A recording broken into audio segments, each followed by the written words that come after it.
Hello, everyone. Good afternoon, and welcome all to the SHRM original series on the future of employee experience. My name is Nishith Upadhyaya. I head the advisory function for SHRM in the Asia Pacific and MENA region, based out of Gurgaon. And it's fantastic to have you all as a part of this conversation on something so crucial, in the surreal times that we find ourselves working out of. Uh, the experience people have at work is really a vital part of organizations' ability to thrive. Employees want their organizations today to provide a workplace experience that matches what they have come to expect as customers in other areas of life. A workplace which is meaningful, personalized, very user friendly, and digital. Uh, we strongly believe that just as our customers can be swayed by their experiences with a company, so can employees be swayed into delivering fabulous work results. Today. Uh, However, if you look at it, the way consumer experiences, they're no longer limited by a product or a service. People are influenced by reputation, social media, delivery channel, and also possibly the whole um, global supply chain. Similarly, creating a great employee experience is really about being able to pay attention to the moments that truly matter in an employee's day, year, and career. Um, and by working to provide these great experiences, we tap into people's passion for their work and enable them to deliver faster, higher, and stronger. Uh, Pardon my taking the Olympics motto into the theme of the conversation. In partnership with Tydy, we bring to you the first episode of the SHRM original series on the future of employee experience.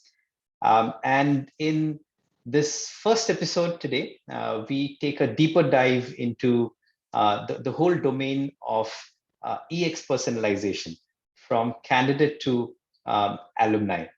The business case for a great employee experience has really been in place for a long time. However, increased digitization, hybrid work delivery is leading to an almost impersonal experience for employees. Spare a thought for the new set of employees who've kind of joined your respective organizations while working remotely. Um, and for all of us as well, right? Not being able to meet colleagues at the same point in time, sort of speaking to people on tiles in our respective work tools, leads to a very impersonal sort of experience for most employees. Hence, for the discussion in the first episode on the future of employee experience, we thought it might be important to take a deep dive into the future of personalization. How do we do that? Joining me today to discuss this further are experts. First up, we have Sandeep. Sandeep is the Director Regional People Services in Mondelez. Sandeep looks after people services for Asia, Africa, and Middle East. Sandeep, fantastic to have you as a part of the panel, and great to have you join this discussion. I'm also joined in by Kiran. Kiran is the CEO and co-founder of Tydy, and also one of our partners for this, or our partner for this particular session. So Kiran, great to have you as a part of this panel. Thanks, Nishin. Great. So we'll possibly begin by roping in Sandeep's thoughts on this, right? And to begin with, Sandeep, what do you think might be some important considerations for organizations as they consider going about this journey of personalizing the employee experience? What is it that organizations need to factor in? Of course, by the very definition, organizations, policies, processes, in some ways, a little bit of it is generic. A lot of it can be customized. But what should organizations really consider as they go about this whole process of doing this? Sure. I'll probably answer your question in a bit of a long-winded manner, so feel free to pull me back in case I've gone off topic, as sometimes I do talk quite a bit, yeah. I mean, I think the first word is the word remote is just taken on a completely new meaning in recent times, right? From being a preference in earlier days, we now see remote working as a mandate given the current COVID context. But when we start to think about remote, we need to start thinking about remote recruitment, remote interviews, remote onboarding, employees never ever seeing their office space or the colleagues, teams they work with, remote job changes, including promotions, remote access to rewards, benefits, remote life changes such as maternity, paternity, or adoption, and all the way to a remote exit. But what I'll say is, given attrition trends and the long-lasting nature of the pandemic, an employee could have gone through their entire life cycle all in a remote way. Now let that statement sink in, because I think we sometimes forget about it and it's become all too commonplace, that we're working from home or in a different location. But think about it from the lens of an employee, and that's where employee experience really starts. How do I look at it from the lens of an employee and not from the lens of a process description? If we look at trends, Nishith, we see many companies introducing people experience type roles into the organization, creating moments that matter, key employee moments across the life cycle of an employee. I think this is an absolutely brilliant way to finally design processes of policies that are employee friendly and focused. But we cannot stop there. Do we need to consider the same given the new context? So what worked before may not work today. How do we find out if these processes and policies around moments that matter are truly fit for purpose in the current context? How do we continuously understand employee sentiment and needs across these moments? How do we ensure our employees remain connected to the organization is a key question we're going to ask today, and we'll probably continue to ask in the future. Because sometimes, as I look across the demographics of my organization and most of my peer organizations, I'm seeing an increasingly disconnected employee base. Now, my learning has taught me that this is a journey and an iterative process and has to become cyclical in our ways of working. We cannot expect employee experience or employee performance, rather, to soar if they are a disengaged workforce. Right. I think in the olden days, we would look at employee sentiment a little bit more visually. I look at somebody across the room and I kind of know if they're having a bad day or a good day. And I'm able to at least visually determine sentiment given the proximity of the workforce, right? So one of the things that, organizations need to start doing is probably start to think about one size does not fit all. And what I mean by that is the way we treat an employee at, say, the office versus an employee at a plant versus an employee in perhaps the field, doing a field sales job. Each one of them has got a different need, and their moments that matter could be very different to each of them. But by assuming this whole one size fits all, we're missing the boat, because, in most organizations, the largest proportion of employees is probably at the plant or in the field sales groups, right? But we tend to have a very isolated focus on what's happening in the main office, or what we used to call the white collar employees of the old naming convention, right? Around late 2020, which is interesting, back in Mondelez, we actually created a process to truly understand sentiment. And we call it very simplistically moment that matters, but added the words deep dives. Now, this consisted of physically interviewing, no surveys, it's an actual physical interview, a large proportion of employees that had experienced a moment that matters. And we did a demographical breakdown where we actually chose people from the plants, from the field sales, from the office, and we chose it across the demographics just to make sure that we were getting a good representation of sentiment versus, being isolated, doing a survey, and probably getting a ridiculously low sample size. We covered the entire life cycle of an employee, and our questions were really end-to-end in nature to determine the holistic experience of an employee. So this means it covers technology, process, policy, but also something interesting is indirect influences as well. Right.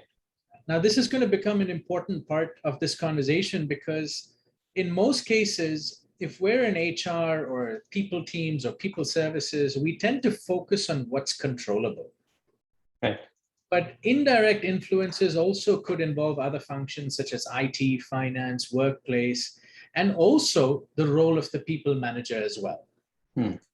Now, we did this for two parts. One is we wanted to understand what truly makes a great moment that matters across our demographical base, but also what are, if we talk about moments that matter, it's also good to understand what are the moments that frustrate an employee. Now, I wanted to introduce that because sometimes when we have a very siloed way of thinking where we only talk about controllables, we realize that that's only a small piece of the pie. Right. Now, the broader section could be even more frustrating to an employee as well, right? So there was quite a bit of a debate, as you can imagine, on what is controlled by HR and what is outside our remit. And the final consensus was that people services played the role as the custodian of the employee experience. Either we had to address it directly, or we had the core responsibility to surface issues to relevant parties for action. Right. And imagine this is a massive mindset change, because organizations have been working in a particular way for so long, from transactional to experiential to what's controlled by us to now holistic experience of an employee versus any piecemeal actions. Sure. I think the other part that the organization probably needs to think about is we're always focused on experience and we target experience towards our front-facing population. So think about it in a people experience model, you've got people experience advisors, leaders, etc. And these are front-facing, employee-facing roles.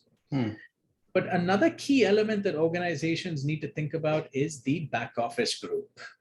Who are the guys in the limelight who are, in the shadows actually doing transactions? So if you think about elements such as core HR, rewards, payroll, etc., we realized that it's hard to have a great front-end experience when you've got a pretty dismal back-end experience as well. So you needed to make sure you attack experience on both sides of the coin.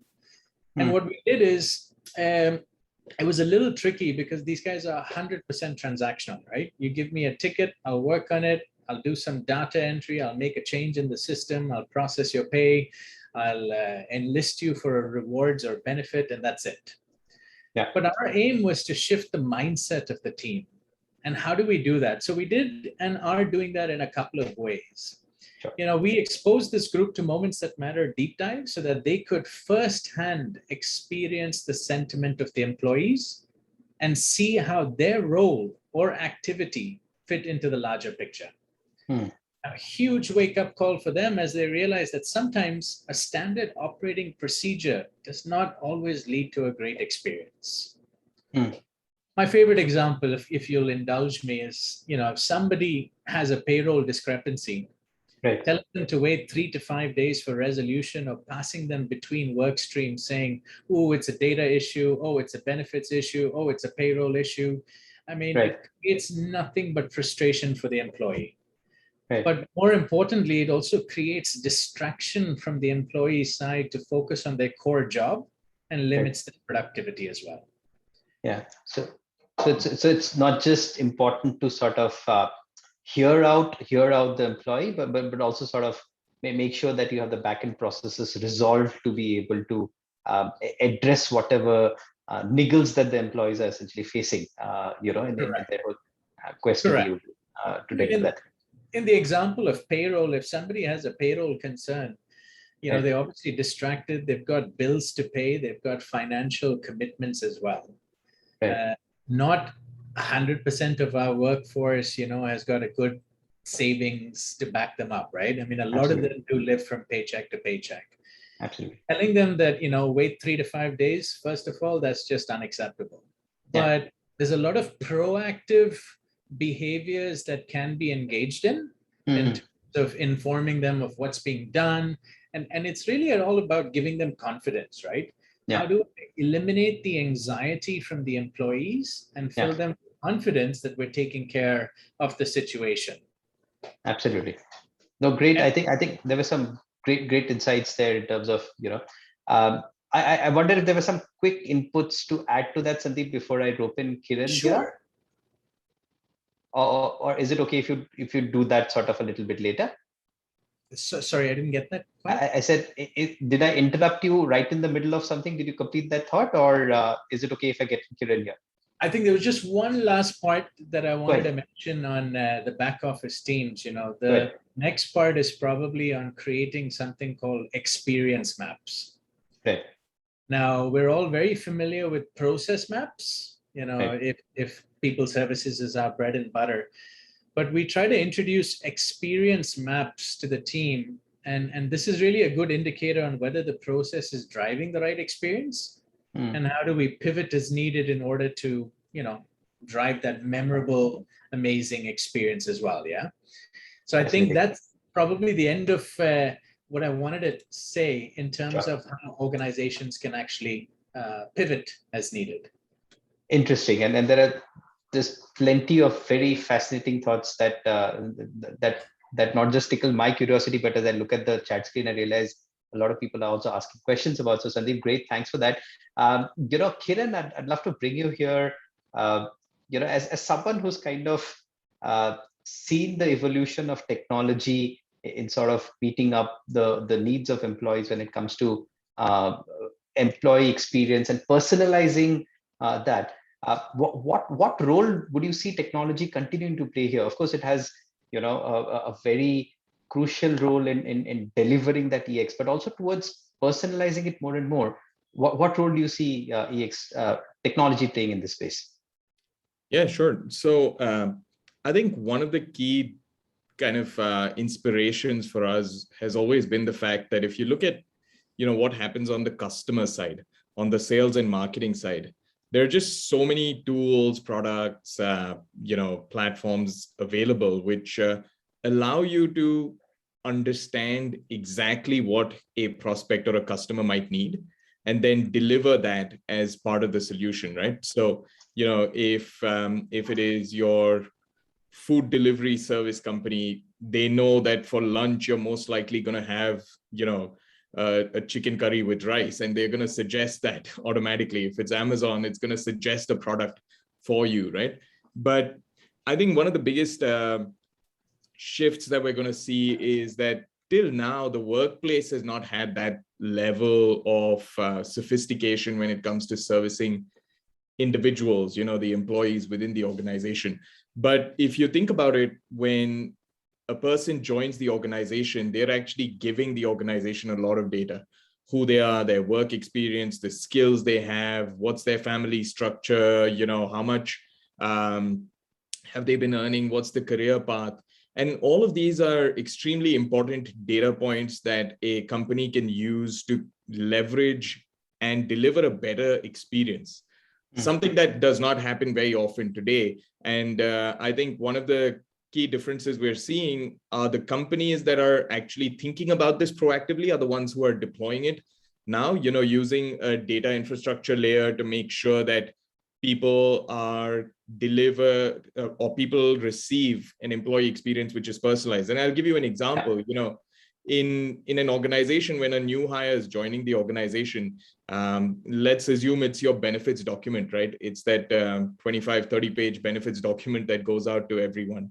Yeah. But the organization actually has enough data to say, hey, Kiran, you have a 1-year-old child. By the way, one of our key benefits is a daycare service, and highlight that, right? Yeah. And highlight that from the perspective of the service the company can deliver for that individual. And I think that's where technology can play a role, because when you think about large organizations or growing organizations, it becomes impossible to deliver this sort of personalization and therefore an experience without the use of technology. And so I think there's a huge amount that companies can learn from the sales and marketing side of things and kind of bring that to the employee side. And I think that's some of the examples that I have from our kind of deployments across the world as well. No, fascinating, and I think it's always great to know that that technology is already available. Just a matter of organizations to be able to leverage some of that. I think your point also uh, is a great way to also get in inputs from the audience at this point of time, because we have an audience poll question which is essentially on leveraging data, and maybe if we can have that poll question come up on the screen right now. Can we have question number 2 come up on the screen for the audience, please? Which is coming up on your screen. So audience, great. It will be fantastic to have your views right up front. So you see this poll question up there. My organization has effectively leveraged data to gain insights and try and deliver a great EX. Just key in your responses, yes, no, and somewhat. I'll leave this on the screen for a little bit for you to sort of plug in your responses and see where do we stand out there. So my colleague Divya, who's kind of handling this, Divya, once you see maybe about 50% of people responding back to this, maybe we can end the poll and see the responses that's essentially come up. There you go. I think we may have so interesting responses there, right? I think there are only about 21% of people who very categorically say that yes, my organization has effectively leveraged data to gain insights. Whereas if I were to look at a large chunk, maybe about 78% are saying that it's still somewhat or maybe an outright no. Interesting. So that kind of really brings forth the imperative of leveraging data, and being able to use the power of data to be able to personalize. I would love to sort of bring in Sandeep, because this whole personalization journey is, of course, not a very simple thing to undertake, right? I mean, it takes a lot for organizations to not just learn, but also unlearn the ways of working of old that they would need to be mindful of. So what would organizations need to do? And I think there were some fantastic audience poll audience inputs also coming in, and they wanted to know a little bit more about your experience maps that you talked about previously. So Sandeep, your response to that, please. What do you think organizations need to not just learn, but also unlearn in terms of behaviors of the past as they go about this personalization journey? Sure. I mean, I think one of the biggest learnings about joining an organization like Mondelez right when COVID hit, one of the biggest feelings I had is, okay, what do I need to do and where do I need to go? I had no clue. In the olden days, we would walk across the hall, know where HR is sitting, tap someone on the back and say, hey, I have a question. That's all gone. And I think what we need to learn, what we need to unlearn is probably how we get access to information. What we need to learn is there's probably a quicker way, a smarter way. And this is where information at your fingertips becomes even more important, right? I don't want to search for hours. If I don't see something on my first search attempt, I give up. I now start to, what is that thing? Phone a friend or something like that. Now, obviously, I'm in HR, so I should know everything. But there are times that I absolutely don't, and I struggle to find information. Now, what more another type of employee? And again, I still go back to my demographics, right? At the end of the day, if I'm sitting in the field and I've got an urgent question on pay or whatever it is, who do I go to? I think access to information, how I get information, and all of those factors are the things that I need to learn. There's probably a new way to do things. Most organizations push for self-service, but if you look at cultural context in the office, you'll find out that everybody is more comfortable tapping somebody. But how do you adapt to the new ways of working? Because now, if you're tapping somebody, they might have a personal situation going on at home and they don't have time for you at this point in time. How do you develop that respect? How do you really drive self-service? But again, not self-service for the point of saying self-service, because I believe that's utter nonsense. but how do you truly make it easy for an employee to get access to information when they want it and how they want it is probably a key Right. consideration. Right. So ease of use is something which should definitely drive some of these changes, and maybe organizations should be very mindful of testing it out and piloting before sort of doing an large scale launch of solutions being brought in.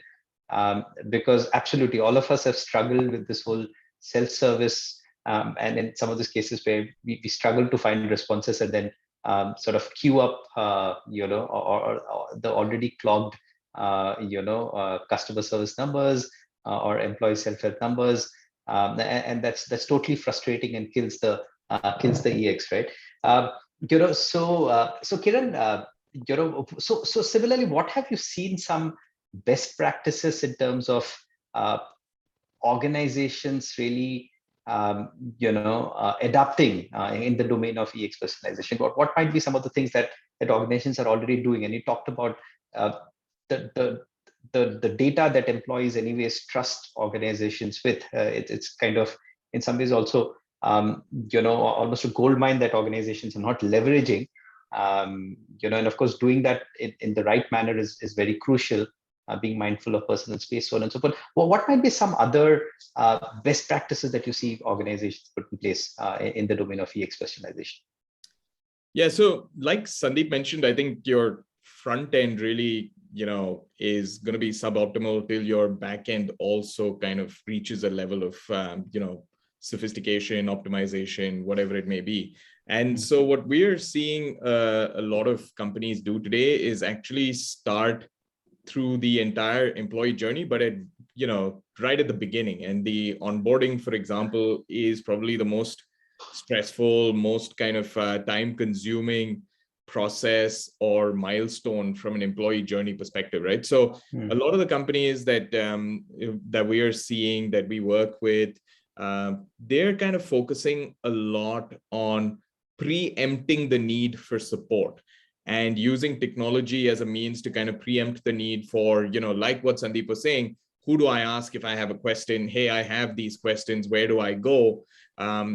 It's no longer viable for organizations to send a person to a portal and say, hey, figure it out and find your answer, right?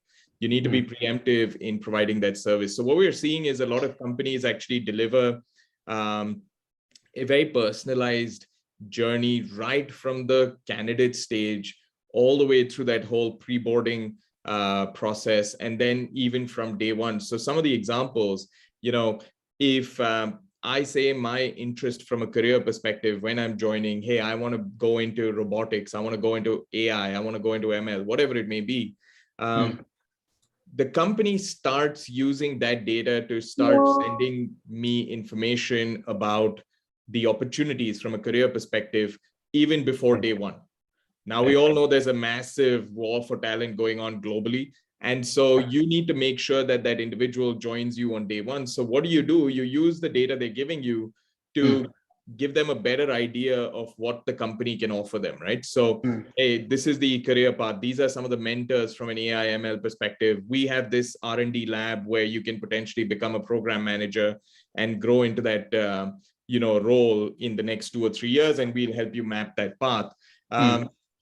All of this is impossible without a technology backend and a data backend, for the entire personalization and experience perspective.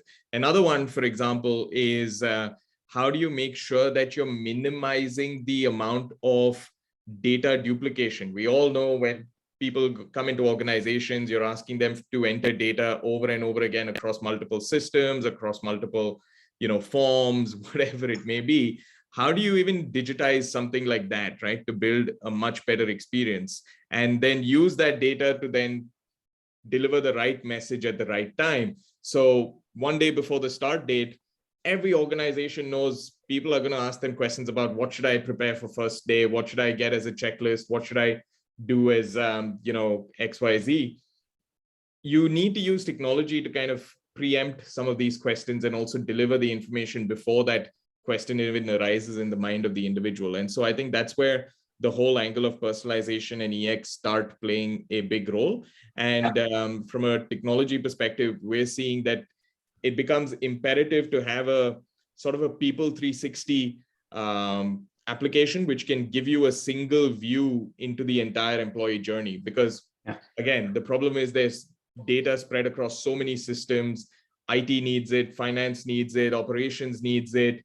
You can't go to the IT help desk to get some information, then go to the performance management, get some more information, go to, payroll to get another bit of information. You need that people 360 platform to kind of be able to give you all of that in a single dashboard. And I think that's one of the big areas of development, across most organizations today.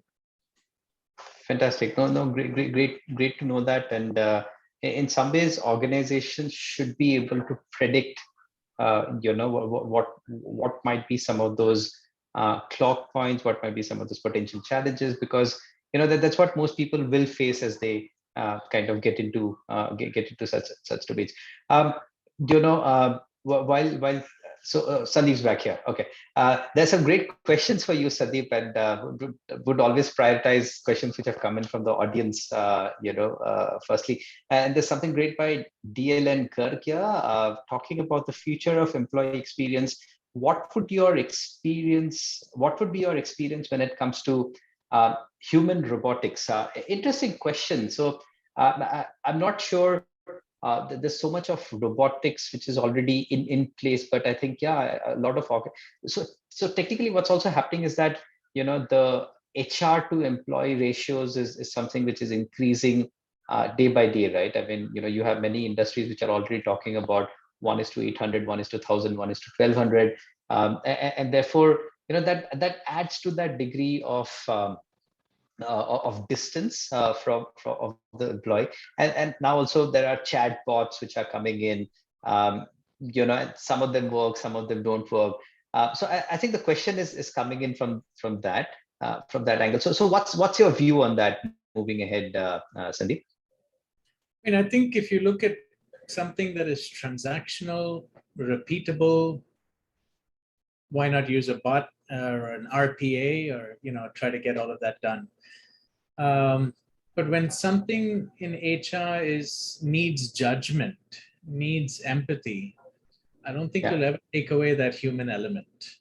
But for any repeatable activity that is non-value adding, absolutely automate as much as you can so that you reinvest your capacity into any front-facing experiential type role. Would probably be what I think. No, absolutely, and that's a great response, right? In terms of looking at being able to classify the response that organizations should essentially try and put in place depending upon the amount of judgment, managerial judgment, which is really required to be put in place. If I could just go ahead, Kiran. What most companies always ask us, is or expect is that when you deliver an automation product, they assume there's a lot less human work that happens. I think on the operational side, that's true.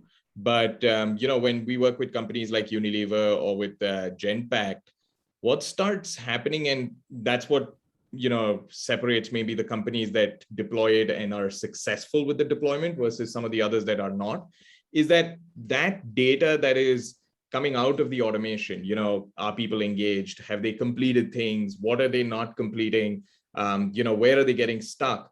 That data needs to be used by humans to improve the performance or to improve that relationship with the individual. It needs to be much more contextual, right? So if I can somehow find out that my team is struggling on a certain part of the process, and technology can give me that information, it gives me a much better leverage and powerful context to have that conversation with that team member. And so I think that's the big kind of misunderstanding. Automation doesn't mean that people are going to necessarily go away, but it should actually, to Sandeep's point, add to what that human relationship is. Yeah, and I just heard someone recently talk about, there's a great example for this. So for example, being able to process expense reimbursements filed within, let's say, 3 days of time. Yeah. And if that money kind of hits back employee bank, apparently there's some research done to say that it actually starts also impacting employee engagement scores, because that shows intent, and the technology is really available out there. There's some great question, and I'm loving the sort of question which is coming up for the audience. And this one is directed to you, Kiran. A full dashboard may reveal data outside the remit of other teams, example, performance data. How do you deal with it from a tech perspective? Data privacy is a key factor. Any thoughts on that from an EX perspective? Very pertinent, isn't it? I mean, and particularly with all the regulations around GDPR compliance, etc., that's built in. What directionally, where are we going with this? Yeah, sure. No, that's a great question. So, whether it's GDPR, CCPA, whatever the other regulations are in different regions of the world, I think data privacy is a big factor. And I think what companies are starting to understand is that they actually have more information about their employees than they have about their customers. So they have to be more secure about employee data, right? Because it's a ton of information, as I was explaining earlier, that you have about each employee. The advantage with having technology and building those dashboards is that you can actually create very quick access management rules, right? So for example, if I'm an HR BP for a team of 20 people, it's very easy for technology to kind of give me access only for those 20 people and only to the level that I need access for. Right now, what has traditionally happened is without a dashboard like this, people are pulling up Excel sheets from multiple systems, trying to create pivot tables and trying to build a view of that individual. That is actually an unsafe method of managing employee data if you really want to think about security, right? Because you don't know where those Excel sheets are going, how it's transmitted, who has access to those printouts. You're keeping it on tables, whatever it may be. I think that's a much more insecure method of or unsecure method of managing employee data. Technology actually gives you the advantage of creating access roles and admin roles, which kind of make it much easier. And I think that's why many companies are also moving to such a model, which reduces the need for spreadsheets and manual collaboration from a data perspective. Yeah. So there's better governance built in with technology solutions, which put in that. Exactly. Excellent response to that. I think let's continue to focus on the human element, and of course, employee experience is something much wider, and bringing about a change and a higher degree of personalization would of course require great degree of a sensitization of also people managers in some ways stepping up. And this question is directed towards you, Sandeep. What would you say would be the evolved role of people managers in this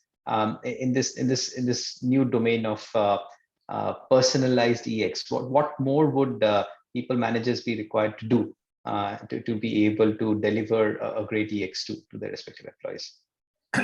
Simplistically, Nishith, it would be end-to-end ownership. You've got a defined process in play. You've got an employee who's got to do XYZ, but the manager almost has to make sure that XYZ is done. So they really have to step in and take care of the employee and guide them through the entire journey to make sure that any human-based intervention actually is executed perfectly for the benefit of their team members or their direct reports per se. Now, this covers the entire life cycle. So when you think about that, I mean, that's the overwhelming statement and the challenge, really. I mean, a manager or a people manager, their job is not just to look after their people. They have their own activities that they need to do. The challenge we face today is, how do we give them enough capacity to truly take care of their team members from that empathetic lens, per se?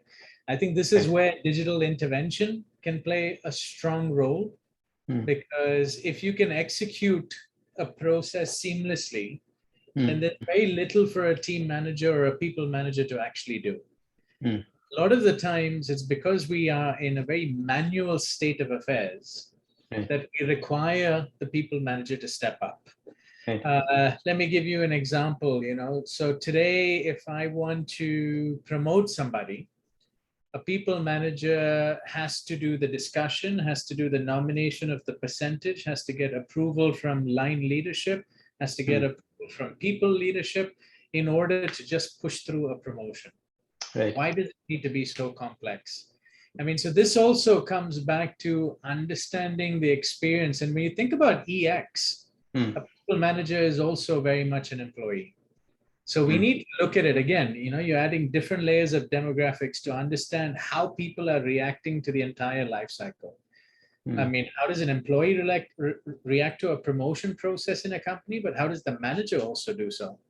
Is it really done at ease, or are there better solutions out there that need to come to play? But I see them stepping up significantly. A lot of the times today, they're also the dipstick check to see whether the employee engagement and sentiment is high. Because there's no other way to reach them unless we ask a people manager, how is your team doing? Most people will not know because we're all remote as well, right? So how do we continuously have that check-in as well? Fascinating.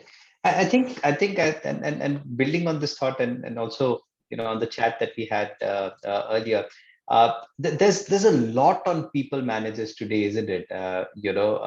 Apart from, of course, their regular day job of meeting the targets or doing what they're supposed to do, the stress of being able to really build connections, monitor what others are doing. At the same point in time, administrative processes which have become so cumbersome. And if there is a great digital solution and the organization putting it into place, I think somewhere the communication will be very key for the organizations to highlight how much of the regular repetitive tasks is kind of going away because of all these changes. And that will also lead to a greater degree of adoption, and sort of agreement to pull through some of these changes, because that will reduce the administrative tasks, and that's so crucial for organizations to put in place, right?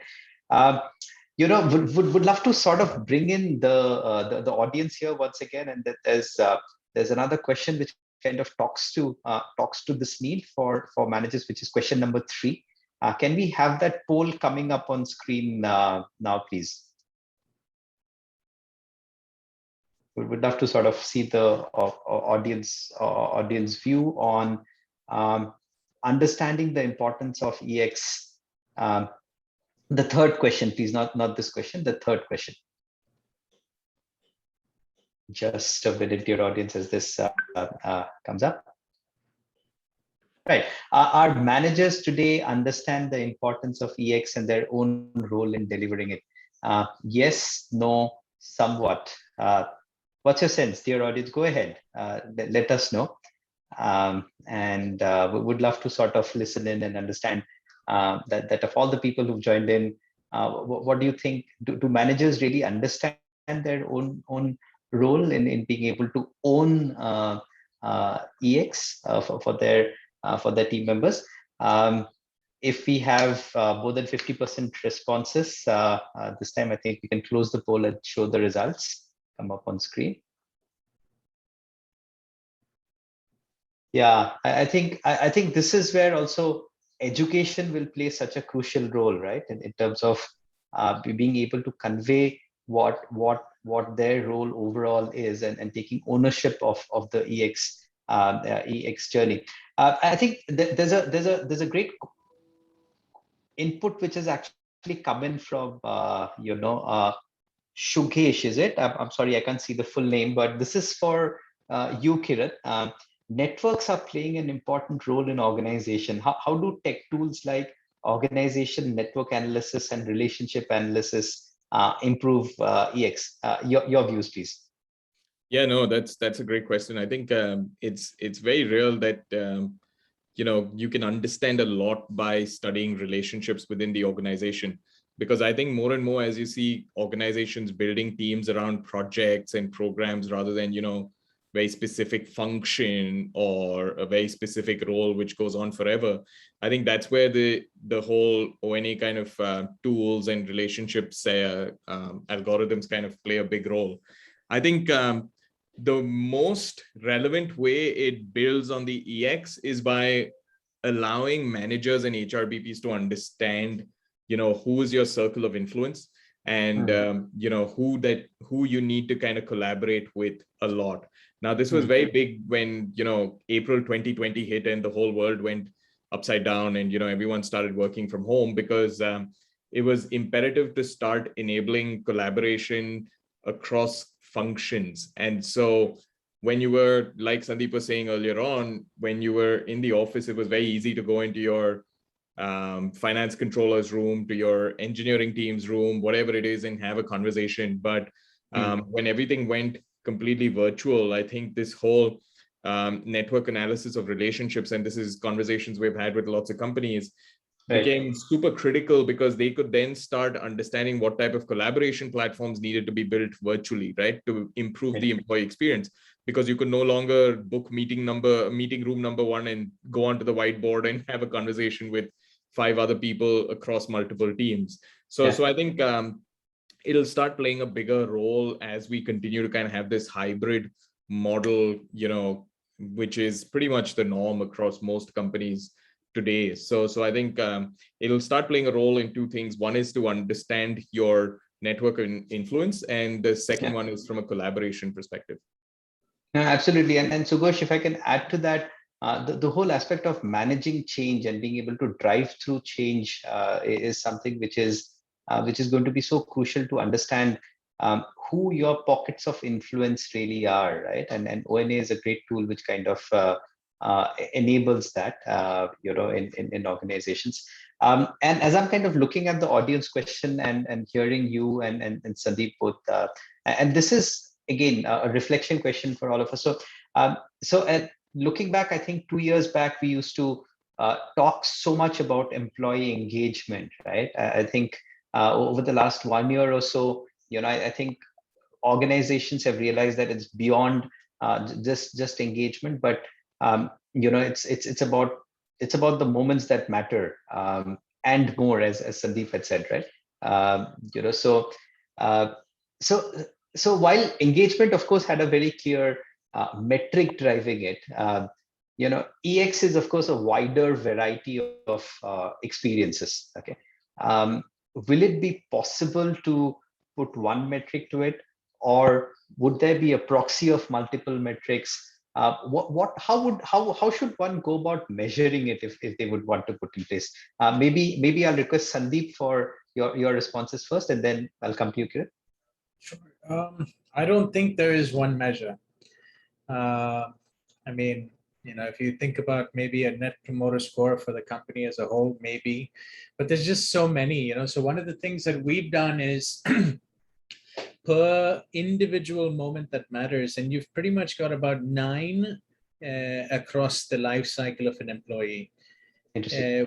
We've got a deep dive score based upon a survey population of, say, 20-25% of the people that have experienced a moment that matters. And we try to see if we can, gather improvements. So we've got a scale on 4, because we've completely eliminated the 5-point scale, at least in HR and Mondelez, because, well, number 3 is the lazy man's choice, right? If I can't make a decision, I'll just choose 3, we're done. So we've got that per moment that matters. We obviously, attrition is one of your key indicators. Understanding if people leave the organization within the first 6 months to 1 year, big indicator, because that talks about the company culture and if they've been able to immerse successfully into the culture as well. I would say you've got pockets of measures all over the place. Each one tells a different story. But as long as you've got some form of trending within those measures that it's going the right way, it tells a pretty decent picture. Interesting one is, for the first time, we finally launched exit interviews and made it more formal. And this sounds so basic, right? Exit interviews. Wow, what a backward organization. But when you think about it, we've had it in play, but people used to do it so inconsistently that we hardly ever had a a view as to why people left our organization. Hmm. Now, by putting in some structure, etc., it's gotten a whole lot better. But the biggest Right. indicator for me is how many people are willing to join my alumni network. Hmm. That's probably a great indicator. I Hmm. may not be happy with the organization now because there's not a suitable opportunity, but I Right. liked it so much that I'm willing to come back. Hmm. Fascinating. No, fascinating. Kiran, your views on being able to measure and track EX, and how do you see that going? Yeah, so I think, again, I'm going to go back to what I said initially, which is that unfortunately, employee data today sits in so many different silos. And which is why, I assume Sandeep also mentioned that there are so many different tracking points for whether an employee is happy, not happy, happy with payroll, not happy with performance, not happy with, colleagues, whatever it may be. It's all different sets of data that sit across multiple places, right? And a lot of it is very often not captured as well. It's just, conversation that happens between people, Right. even between an HRBP and the individual as well, right? I think the requirement or the need of the day is fundamentally having a backbone infrastructure which can actually bring all of this together to make sense of it. I don't know if anyone has really cracked that code as yet, which is that one single employee score, which will define whether you're in the green, red, or amber. But I think till you can get to that stage, it starts becoming very, very tough to, quantify the entire employee experience. You can have each experience broken down, which is great. But I think the next step for us would be to try and figure out how you can get to that one employee score. And that's something that exists today from a sales and marketing perspective. What your customer score is, whether whether that company is going to close, how many times are they going to renew, all of that, right? And I think that's the level of sophistication from a data perspective as well that you need to kind of be getting at from an organization perspective. Absolutely. That brings me to a very important question that I would like to sort of, take a deeper dive with both of you on. Is the whole degree of fairness and a lack of bias, right? At one point in time, of course, having consistency in policies as per grade, as per levels was inherently understood. But in the organization of today, where you have different employee groups, you have a set of transient workforce as well. People are doing gigs, so with a greater degree of personalization, would there be, for example, allegations of biases increasing? So as Sandeep mentioned earlier, that my factory set of workers saying that, hey, the corp office guys are kind of sipping lattes in their respective homes, whereas we have to sort of plug it out, and that's required by the policy that's applicable to us, right? How do we address that? What should organizations do to be able to make sure that the personalization angle doesn't kind of swing absolutely the other side and become an unfair sort of a workplace? Any one of you? I mean, look, you ask an employee for what they're looking for, and you're going to get a ton of creative requests. And some, we look at and have a good chuckle, and some are actually very insightful. Obviously plant and office locations are always going to have different things based upon union, collective bargaining agreements and what's been agreed, et cetera. But in some cases, they also get quite a bit more than a office-based location. On equity, I would see that, people services is really sort of the police of the organization, because especially on exceptions, it's important that we still are able to hold people to task based upon exceptions granted. Otherwise, we say, look, you've set a precedent for a particular group of people. You cannot deny some people and approve someone else. So having access to that level of data, I know that my team does a pretty good job of reminding the people granting the exceptions that they've also granted exceptions to a alternate group of people, and parity in the organization is important. I mean, Right. because especially today, if you're in a remote scenario and you find out somebody else is getting something that you've also asked for, but for some Right. strange reason you're denied, Right. you really don't want that type of a wildfire of gossip and Yeah. dissatisfaction to spread Yeah. from that perspective. So it's still important. We Sure. are seeing a lot of exceptions, especially on the benefit side, as you know, people are falling sick with COVID. Right. Circumstances are different, but we still need to make sure we're being as fair as possible to the broader population as well. Right. So that remains an important factor and needs to continue to organizations need to continue to sort of focus on that as as they continue to do good. And I was reading in an article, so while 2020 was of course a year when you do the right things, I think towards the second half of 2021 we are sort of trying to draw a line to see that there is a greater amount of consistency, and equity sort of built into those exceptions.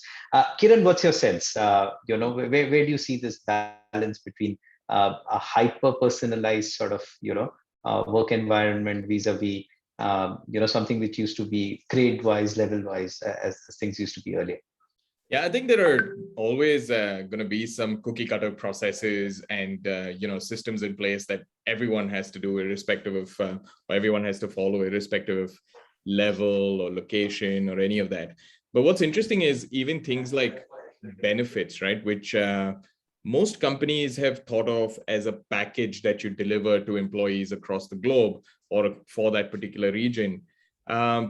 A lot of the companies that we're kind of talking to, working with, they're looking at benefits becoming extremely personalized. Now that's the other spectrum, right? So why is it not possible for someone to choose the benefits they want?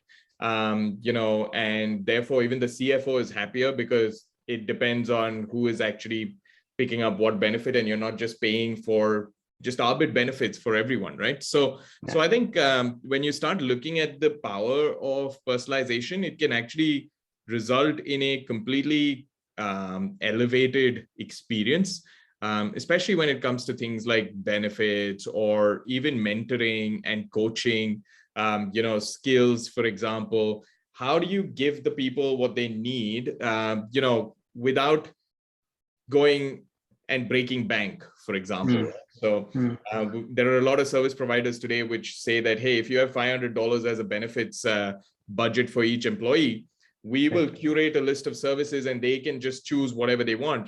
Fitness might not be something that I'm interested in, but maybe child insurances as an example, right? So then you giving me a gym package is absolutely useless, but something else might be more relevant for me. So I think you'll start seeing a lot more of this. And while there will continue to be cookie cutter processes, I think there will be a huge amount of elevation of the experience because of data and personalization as well. No, absolutely. I think this was a fascinating conversation. You heard it from the experts, in terms of the degree of personalization, to the degree of the cookie cutter approach, considerations for not just the organization, but also the managers, and what do they need to be mindful of. So Kiran, Sandeep, thank you so very much for joining us in this conversation and enlightening the audience with your inputs. I love the conversation. The audience was also fantastic in terms of the questions, your inputs that you shared. And some very practical insights coming in from both of you. Absolutely, Anand. Thank you. So thank you both for the audience who's joined in today. There is episode 2 to look forward to, which is going live on the 24th of August, which is on how can data help you win the EX game. And there's episode 3, which is also very interesting, right? Learning from CX best practices for EX. CX of consumer experience being, of course, the elder cousin of EX, and how can we learn from that to be able to make sure that the way we deliver EX to employees kind of keeps going up.